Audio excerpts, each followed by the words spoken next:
If it's happening in professional wrestling, we're breaking it down. The matches, the moments, the rumors, and yes, even the hot takes. This is Pro Wrestling Focus. No nonsense, no wasted motion, just pure wrestling talk. Now here's your host, Cody Springer.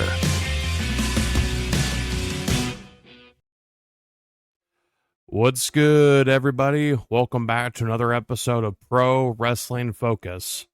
And today we're diving straight into the chaos that was WWE Backlash 2025, from emotional send-offs and surprise run-ins to brutal bumps and controversial finishes.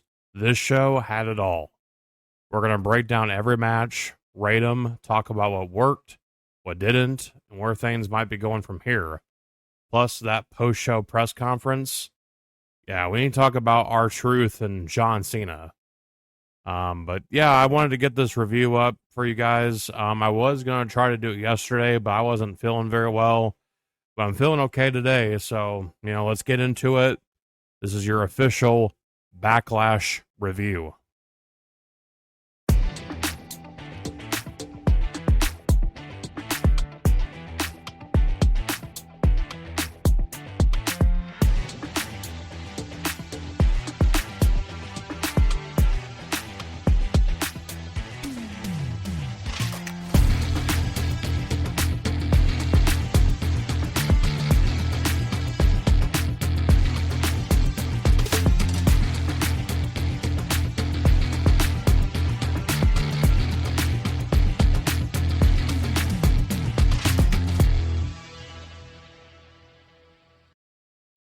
All right, Backlash kicked off with the United States Championship Fatal 4-Way. Jacob Fatu was defending his title against L.A. Knight, Drew McIntyre, and Damian Priest. Yeah, this match, solid opener and a great way to kick off Backlash. Everyone had their moments, and the match was laid out in a way that gave each guy time to shine. You had Drew and Priest continuing their beef, and man, that South of Heaven through both tables in the crowd was wild. Big, dangerous bump. Both guys looked rocked afterward, but luckily they seemed to be okay. Then came the big moment. Jeff Cobb making his WWE debut, showing up alongside Solo Sikoa to blindside LA Knight. Cobb brings a new wrinkle to the Bloodline mix, and it looks like they're forming a faction within a faction. But what stood out even more was Jacob Fatu's reaction. He wasn't down with the ambush. The tension with Solo keeps growing. Just like I predicted, there's a storm coming in that family. Fatu capitalized on the beatdown, pinning LA Knight to retain, like I had predicted. Not the cleanest win, but it keeps him looking dominant and keeps the story rolling. Good action, good strong pacing, and some real storyline meat to chew on. I'm going to give this match an overall rating of a 3.5 out of 5. Solid opening match. Every guy looked good, in my opinion. Great way to kick off the show.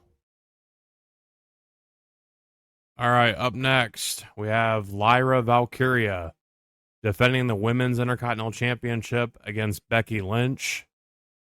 And this was a hell of a match. One of the best on the card, no doubt. Becky and Lyra went out there and told a compelling, layered story with a nice mix of technical wrestling, personal edge, and emotion. Lyra opened things up with some crisp chain wrestling, even hitting a triple rolling surfboard stretch. Real technical showcase stuff.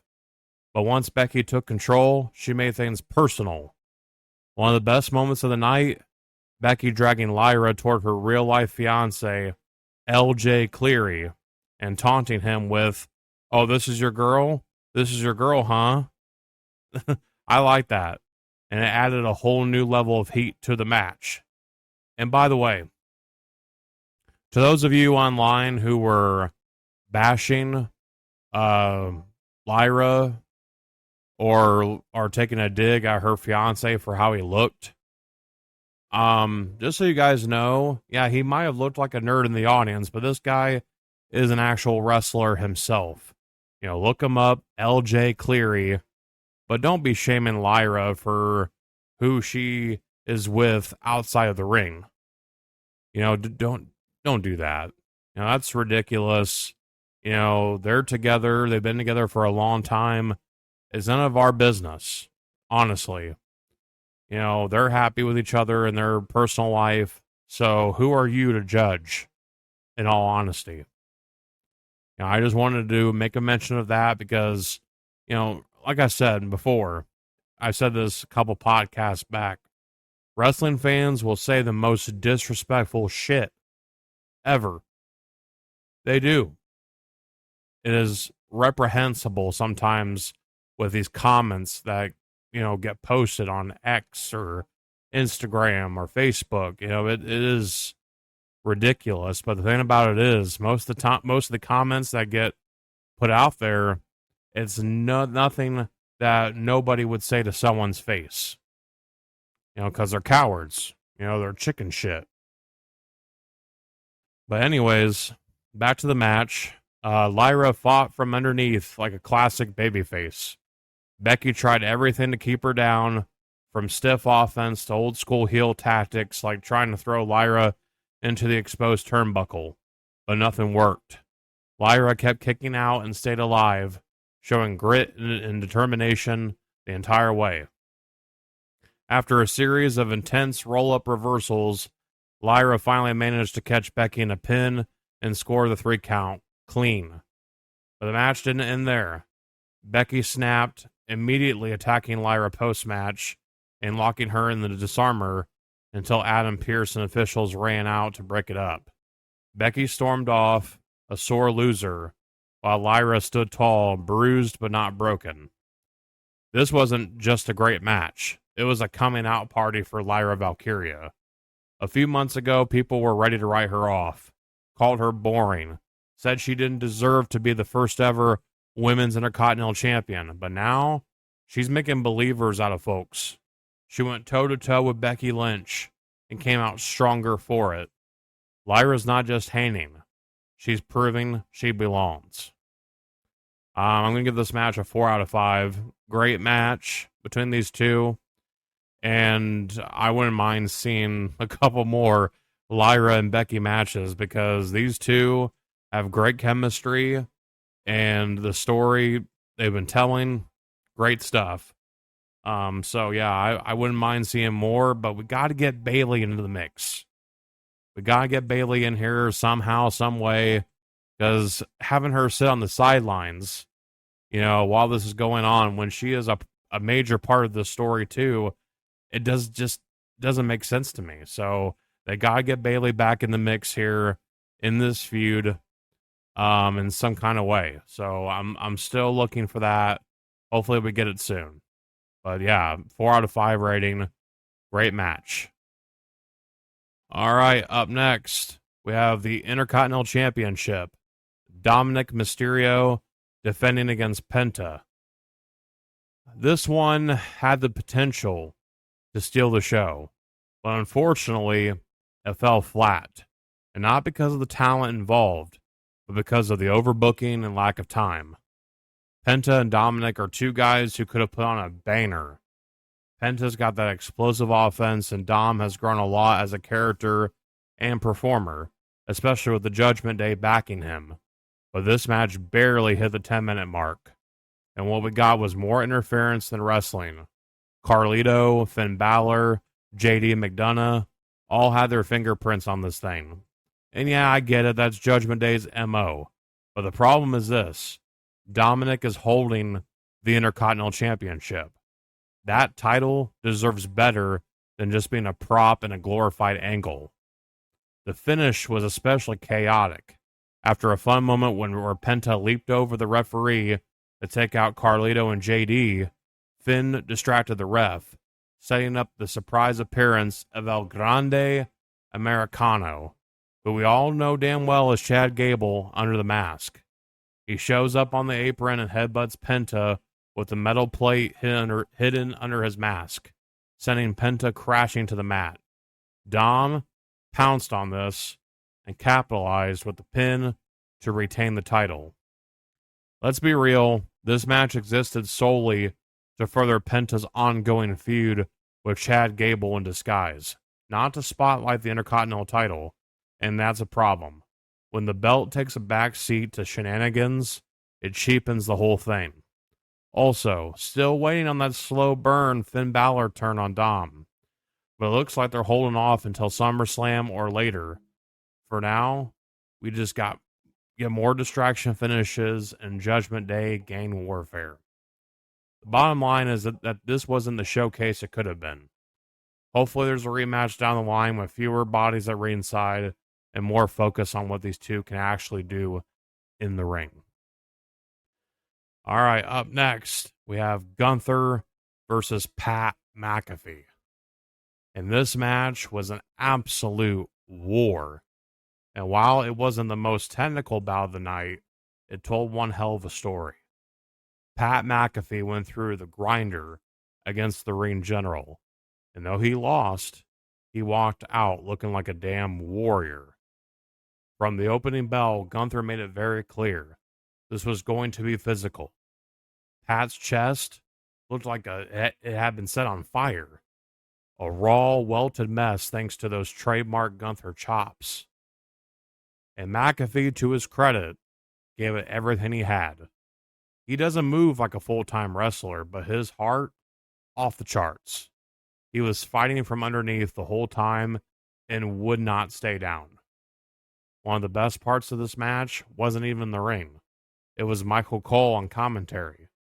Cole was phenomenal here, caught between professionalism and personal loyalty. He rode that emotional line all night. You could hear it in his voice. He was rooting for Pat like a best friend, not just a broadcast partner, and eventually he got physically involved. At one point, Gunther started taunting Cole and even dragged him into the ring, threatening to powerbomb him. Pat made the save just in time, firing up for one of his best moments in the match. Cole also tried to help his buddy, tripping Gunther during a suplex attempt and even holding Gunther's leg under the rope while Pat was making the pin. It didn't work, but you have to appreciate the storytelling. Cole wasn't just a commentator here. He was part of the match's emotion. And Pat nearly pulled off the miracle, locking in the sleeper hold, the same move that Jey Uso used to submit Gunther at WrestleMania. But Gunther powered out and put McAfee out with a sleeper of his own. McAfee didn't tap. He passed out. A fitting, gutsy ending for a guy who came in as the clear underdog. After the bell, Pat stood tall, stared Gunther down, and got what appeared to be a subtle nod of respect from Gunther. It was a small moment, but a powerful one. And there was no Goldberg appearance here, yet, but you can feel it coming. Gunther versus Goldberg is clearly on the horizon. And while I'm not overly excited about Goldberg coming back, if it's to pass the torch and solidify Gunther as the unstoppable force of this generation, then that's a worthwhile use of Goldberg's final match. As for Pat, that's the big question. Does he go back to commentary with Cole and pretend this all didn't happen? Or does he stick around for another go? Either way, this match over-delivered on emotion. Both McAfee and Cole deserve their flowers. Oh, I also forgot to give a rating for Gunther and McAfee. A 3.5 out of 5 rating. Very good match. All right, and now it's the main event. John Cena versus Randy Orton for the final time for the undisputed WWE Championship. And this, in my opinion, match of the night. This main event was absolute chaos. Overbooked, wild, and dramatic, but it worked. Why? Because it was the final chapter in one of WWE's most iconic rivalries. John Cena versus Randy Orton. And if this was the last time we ever see these two face off, They went out in an epic, unpredictable fashion. From the start, you could feel the gravity of the moment. This wasn't just about the title, it was about legacy. And while their history is filled with classics and clunkers alike, this match might genuinely be their best yet. They pulled out all the stops, both in the ring and theatrically.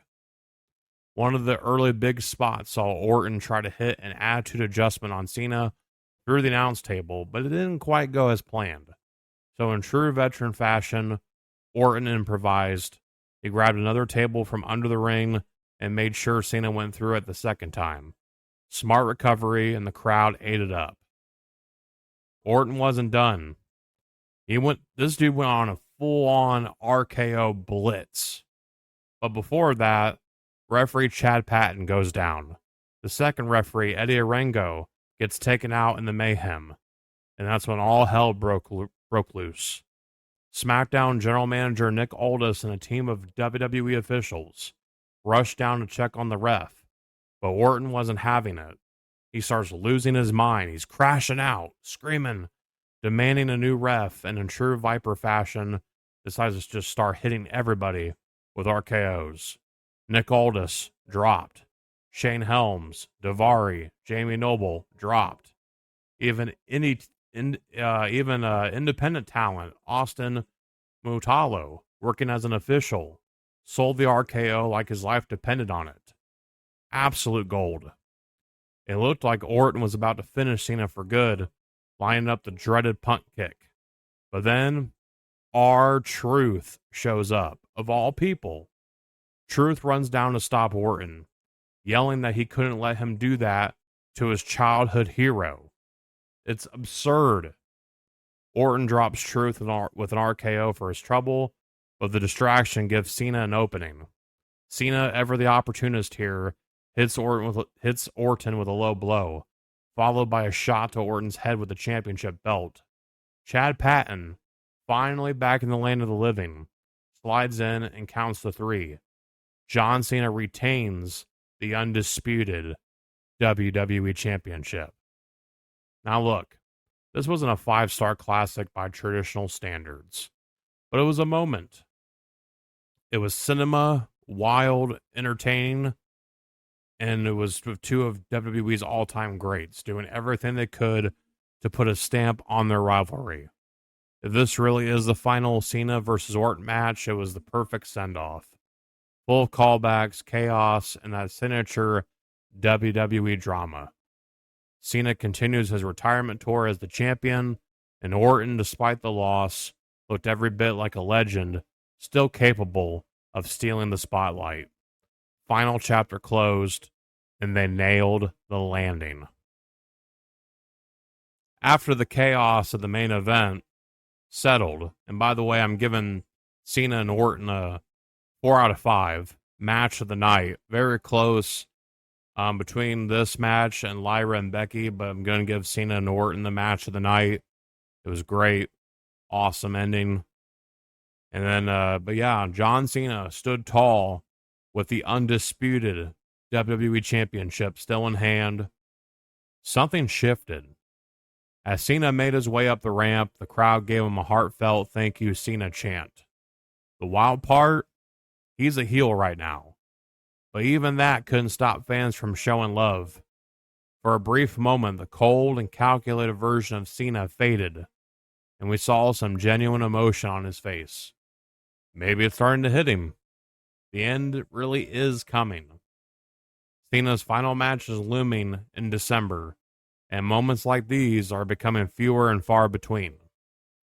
But any sentimentality was quickly wiped out at the Backlash press conference, where Cena sat down to take questions from the media, only to be interrupted by R-Truth in full comedy mode. Truth told Cena he was proud of him for retaining the title, even if people say he sucks and he can't wrestle. Yeah, not the time, not the place. Cena gave him a death stare and fired back with, "Ron, that was over the line. If you say anything else, there will be repercussions." Truth, of course, opened his mouth up again and paid for it. Cena hoisted him up and delivered an attitude adjustment through the press table. you could argue Truth had it coming, but WWE, somehow, some way, Truth will probably be back next week saying it was a misunderstanding. Maybe he'll claim Cena slipped, or maybe he'll double down and still call him his childhood hero, even so that he's older than Cena. Yeah, R-Truth is older than John Cena, but it's been for years calling him his childhood fucking hero. Oh God, it drives me nuts. But either way, it looks like in 2 weeks at Saturday night's main event, John Cena will be defending his WWE Championship against R-Truth, of all people.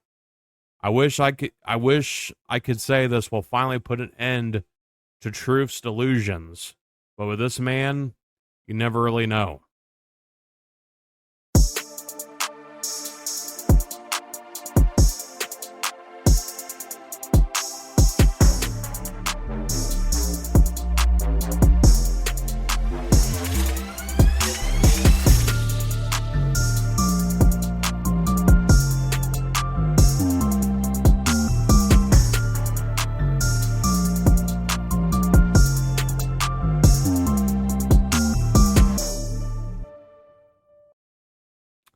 And that's going to do it for this special Backlash 2025 recap episode. We had chaos, surprises, debuts, callbacks, and the final chapter of one of WWE's greatest rivalries, Cena versus Orton, closing the show in wild fashion. As for my predictions, I went 4 for 5. Not too shabby. The only match I got wrong was Lyra Valkyria versus Becky Lynch. I figured Bayley would interfere and Becky would win by disqualification, but nope. Lyra pulled out the clean win and proved a lot of doubters wrong. That brings me to an 80% accuracy on the night. As far as an overall rating is concerned, let's recap the ratings for the matches. The Fatal 4-Way for the U.S. title, gave that a 3.5 out of 5. Lyra versus Becky, gave that a 4 out of 5. Dom versus Penta, gave that a 2 out of 5. Gunther versus McAfee, 3.5 out of 5. And John Cena versus Randy Orton, 4 out of 5. So as far as my average match rating, it would be, the average rating would be a 3.4 out of 5. Then we convert that to a 10-point scale. So the final rating for Backlash is a 7 out of 10 for me. It wasn't an all-time classic, but it was a very good show. Definitely entertaining, with some great storytelling and some strong momentum moving into Saturday night's main event and the road to SummerSlam. Make sure to subscribe, rate the podcast, and follow us on social media for more WWE coverage, predictions, and deep dives. And I'll see you next time. Same place, same vibe. Until then, stay locked in and stay focused.